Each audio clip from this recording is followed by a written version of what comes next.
안녕하세요. 첨상TV의 김 교수입니다. 네, 오늘은 네 번째 시간, 그쵸? 4강 순서로 돌아왔고요. 오늘 정리하는 부분들은 파트 내용의 문제가 문항수가 많지는 않아요. 그래서 이제 30번대 후반에서 한 4~5문제를 좀 차지하고 있는 부분이거든요. 자, 그러면 네, 강의 정리했던 표로 어느 단원인지 한번 살펴보도록 할게요. 네, 오늘은 4강이고요. 한 파트는 기록 및 업무 보고, 그 다음에 두 번째는 임종 요양 보고. 보통 1교시 이론이 35문제잖아요. 그래서 30번 다음에 31번에 35번까지 4개, 5개 정도 문제를 출제를 하는데요. 기록 및 업무 보고랑 그 다음에 임종 요양 보고 그 다음에 또 하나는 요것도 있어요. 의사소통 여가지원. 근데 지금 보니까 요 39회 시험에서는 의사소통 여가 지원은 뒤로 좀 많이 뺐더라고요, 문제가. 근데 회차마다 조금 차이는 있어요. 그래서 1교시 이론의 30번대 후반에서 이 문제가 출제되기도 하고 지금 39회처럼 뒤에서 실기 위주로 출제하는 경우도 있거든요. 그러니까는 보통 세 단원이다라고 좀 생각을 해주시면 좋을 것 같아요. 의사소통 여가 지원까지. 기록 및 업무 보고의 이론, 임종요양보의 이론, 의사소통 여가지원의 이론, 이런 문제들이 1교시 30번대 후반에 포진하고 있다. 이렇게 보시면 되고요. 자, 그럼 이제 오늘은 4강에 해당하는 문제들을 문제풀이하면서 표준교재 같이 보도록 할게요. 자, 39의 기출문제는 32번부터 해당하는 문제고요. 그냥 딱 두 개인 것 같아요. 기록에서 두 개, 기록 면모보에서 두 개, 그 다음에 임종에서 두 개. 이렇게 출제했는데, 자, 32번 문제 같이 풀어볼게요. 요양보호사가 관찰한 내용을 올바르게 기록한 것은 1번 등의 욕창이 심함, 2번 며칠 전부터 미열이 있음, 3번 최근에 신체 기능이 더 나빠짐, 4번 오후 1시부터 3시까지 낮잠을 잠, 5번 오후 5시 이후에 물을 많이 섭취함. 자, 몇 번일까요? 하나, 둘, 셋. 한번 맞춰보세요. 자, 쉽게 정답을 찾으셨나요? 네, 여기서는 문제 정답을 찾는데 가장 중요한 내용이 뭐냐 이거죠. 자, 일단은 표준교재 페이지를 알려드릴게요. 표준교재 네, 425페이지. 425페이지 가면 기록의 원칙이라는 게 있어요. 그래서 우리가 기록을 쓸 때 객관적으로 작성해야 됩니다. 뭐 이런 거 있죠. 기억나시죠?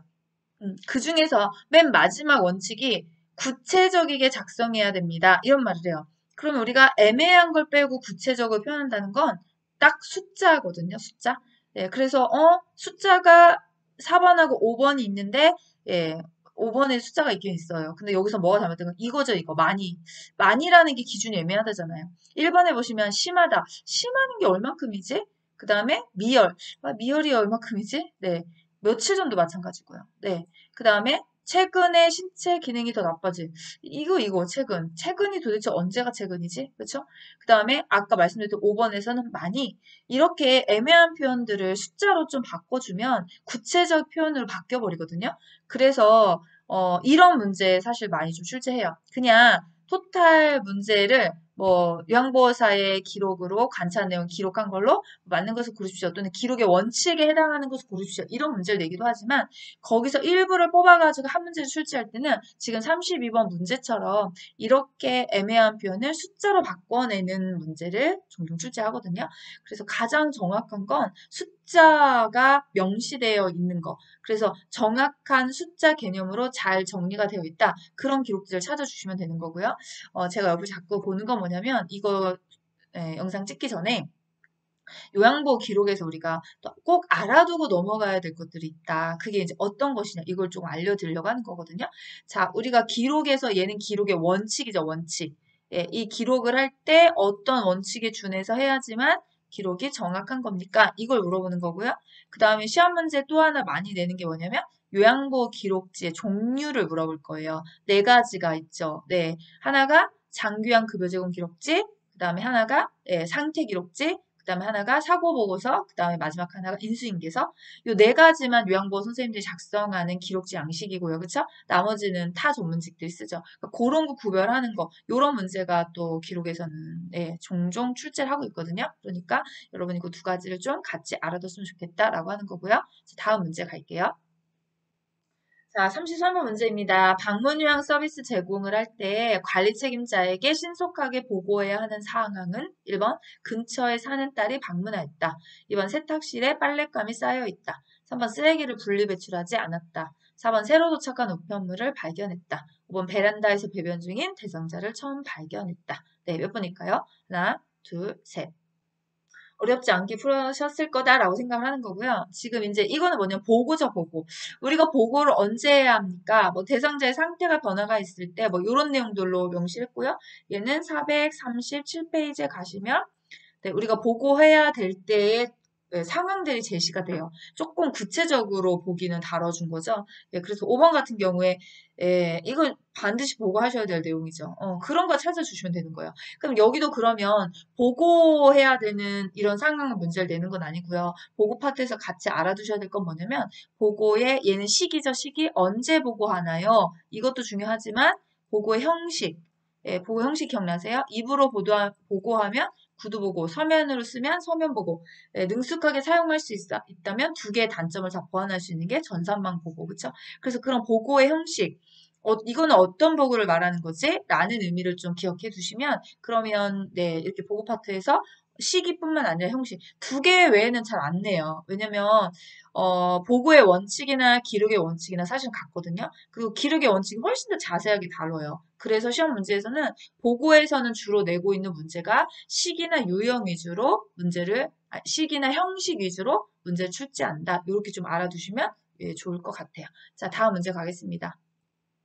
자, 34번 문제입니다. 임종 대상자를 도울 때 마지막까지 남아있는 감각을 고려해서 돕는 방법으로 옳은 것은 1번 손을 잡아준다. 2번 조명을 밝게 켜준다.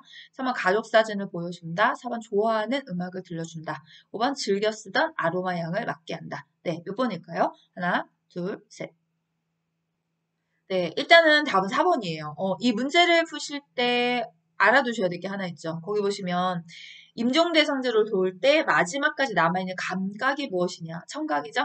네, 우리가 인간은 마지막까지 남아있는 게 청각입니다. 그래서 이 청각을 고려해서 돕는 방법을 찾아라 라고 하는 거니까 당연히 좋아하는 음악을 들려준다가 답이 되겠죠? 네, 얘는 네 그냥 청각이라는 것을 아셔야만 이 문제 쉽게 좀 접근할 수 있는 내용인 것 같아요. 자, 그러면 우리가 이거 말고 임종에서 좀 같이 알아뒀으면 하는 꼭 알아두셨으면 좋겠습니다. 라고 하는 거를 조금 드리도록 할게요. 팁을요. 왜냐면 지금 문제가 4개밖에 안 돼서 요번에는 그런 정보를 조금 드릴 수 있는 시간이 넉넉하거든요. 다른 영상 같은 경우에 문제가 많아가지고 문제 풀다가 시간이 촉박해서 넘어갔는데 자, 일단은 사전연명 의료의향서. 네, 이게 이제 책에 이렇게 제대로 내용이 실리고 막 이렇게 한 게 오래되진 않았어요. 한번 바뀐 거니까요. 그 사전연명 의료 의향서를 작성할 때 뭐 주의점이라든지 그다음에 몇 살, 19세 이상 작성한다 이런 거 있죠. 변경 가능하다 뭐 이런 거. 그다음에 써놓기만 해서 다 되는 게 아니라 그 병원과 등록이 되고 연계가 돼야 된다. 이런 내용들 있잖아요. 그래서 제목이 그냥 문제 제목이 그래요. 다음 중 사전연명 의료 의향서에 대한 설명으로 맞는 것을 고르십시오. 잘못된 것을 고르십시오. 이런 말이 나올 수 있기 때문에 그거 알아두셨으면 좋겠고요. 그 다음에 임종 적응 단계라고 있죠. 예, 우리가 5개 순서들 하잖아요. 부전, 분노, 그 다음에 타협, 우울, 수용 이런 식으로 5개가 나오는데 이 순서대로 나열하세요. 그게 중요한 게 아니라 부정의 단계를 뜻하는 특징이 있어요. 분노 단계를 뜻하는 특징이 있고 그런 특징들을 하나하나 체크를 해두셔서 아 이거는 분노 단계를 설명하는 거구나. 이거는 부정의 단계를 설명하는 거구나. 이렇게 우리가 확인할 수 있게까지 거기까지 가는 게 임종에서 또 이제 준비하셔야 될 내용이다라고 생각하시면 되거든요. 늘 말씀드립니다. 기존에 나왔던 문제와 똑같은 문제 출제하지 않는 거고요. 그 유형이 여러 개가 있고 또 단원이 여러 개가 있으면 출제하지 않았던 단원에서 문제를 낼 가능성이 높다. 그래서 제가 지금 같이 보는 거예요. 임종에 대한 청각 얘기만 보지만 사전유명 의료로 의향서도 봐주시고 네, 그 다음에 또 하나가 네, 그 키블로 네, 임종의 적응 단계 5단계 부정, 분노, 타협, 부정, 분노, 타협, 우울, 수용. 네, 이 5가지 단계를 특징을 기억하시는 거. 그거가 우리가 임종의 시험에 또 나올 수 있는 문제들이죠. 다음 문제 갈게요. 자, 이제 35번 마지막 문제예요. 임종이 임박한 시설 대상자의 편안한 임종을 돕는 방법으로 옳은 것은 1번 삽입되어 있는 튜브를 제거한다. 2번 침상머리를 낮춰 반드시 눕힌다. 3번 대상자를 조용히 혼자 있게 한다. 4번 가족에게 연락해서 병원 응급실로 옮긴다. 5번 대상자가 원했던 종교의 임종 의식을 연결해준다. 네, 몇 번인지 한번 찾아보세요. 하나, 둘, 셋. 네, 정답은 5번이죠. 네, 일단은 임종이 임박한 대상자에게 어떤 돕기 방법을 적용해야 되는 것이냐. 이거 우리가 신체 심리적 변화에 대한 요양보호라는 게 있죠. 네, 그래서 돕는 방법, 돕는 방법, 돕는 방법 이런 식으로 문제 이게 교재 집필 순서가 이렇게 이루어지잖아요. 그래서 그 돕는 방법들을 가지고 이런 문제를 만들었다 생각하시면 되는 거고요. 1번 같은 경우에 튜브를 제거할 수 없죠. 네, 의료인에게 제거해 줄 것을 요청해라. 이렇게 말하는 거고요. 침상 머리를 낮춰. 아니요, 머리 낮추시면 안 돼요. 엄청 가까이 되면 머리 상승하셔야 돼요. 이렇게 올려놓으셔야 돼요. 그게 뭐 때문이냐. 사후 시반이라고는 전문 용어를 쓰는 거거든요. 그러니까 임종되시고 나면 혈액이 막 움직이다가 정체를 멈춰버리는 거니까 그 피들이 머리를 낮춘 데로다가 이렇게 이동하시면 얼굴이 막 새카면서 보기가 힘들어요. 네. 그래서 임종하시고 나면 몸 자세히 머리는 약간 상승시킨 자세. 그래서 중력에 의해서 위에서 아래로 자연스럽게 내려가다 멈출 수 있게 그게 임종시 자세인 거죠. 그다음 대상자 조용히 혼자 있게 한다. 아, 예, 이제 뭐 임종이 임박했는데 혼자 계시면 어떨까요? 미지의 세계를 가야 되는 두려움이나 공포가 굉장히 커요. 그래서 특별히 아는 사람이 아니고 친하지 않아도 누군가 옆에 있었으면 좋겠다라는 생각을 임종시 때 굉장히 많이 하는 거예요. 그래서 우리나라 아직도 무섭죠, 고독사? 그런 심리 때문이다라고 생각하시면 돼요. 그 다음에 4번에 가족에게 연락해서 병원 응급실로 옮긴다. 임종이 임박했는데 네, 병원의 응급실. 네, 그 좀 안 맞아요. 앞뒤가 안 맞아요. 어쨌든 시설에서는 임종이 법적으로 이렇게 잘 안 되죠. 예, 그렇지만 이제 그런 상황들을 여기서 문제를 묻는 게 아니니까, 예, 그거 병원의 응급실하고는 좀 별개의 내용이고요. 그럼 이제 5번에 보시면 대상자가 원했던 종류의 임종 의식을 연결해준다. 예, 이거는 가능하죠. 임박하셔서 아무래도 본인이 가지고 계셨던 종교 의식에 좀 참여를 하시면 예, 죽음에 대한 또 두려움이나 이런 것들 좀 극복할 수 있기 때문에 그래서 우리가 5번 같이 이런 내용들은 예, 임종 시 편안한 돕는 방법이다. 그러니까 우리 교과서에 신체에 이럴 때 이렇게 도와요. 이럴 때 이렇게 도와요. 이렇게 각자 내용마다 돕는 방법이 다 명시가 되어 있거든요.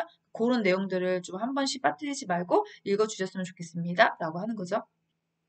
자, 이제 정리하겠습니다. 네.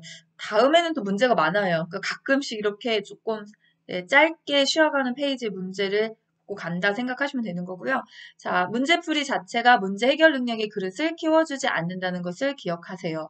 예, 문제는 이렇게 제가 아까 기록에서 꼭 봐야 될 거 몇 개 집어드렸죠. 임종도 지금 마찬가지로 예, 개념 위주로 몇 개를 꼭 확인하셔야 됩니다라고 말씀드렸으니까 그 부분만 다시 표준교재에서 잘 정리를 해 두신다면 그럼 반드시 점수는 네, 올라갈 수 있는 거고요. 사실 1교시 이론의 35문제의 관건은 4개가 아니에요. 4개 틀려도 괜찮습니다.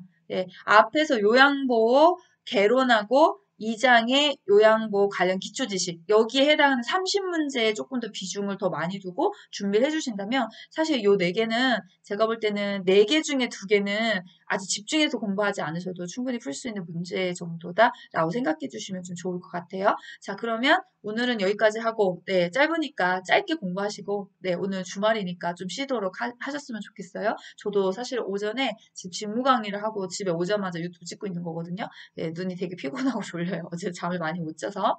자, 어쨌든 열심히 공부해주신 선생님들 너무 감사하고요. 네, 저는 5강 다음 강의에서 찾아뵙도록 하겠습니다. 네, 수고하셨습니다.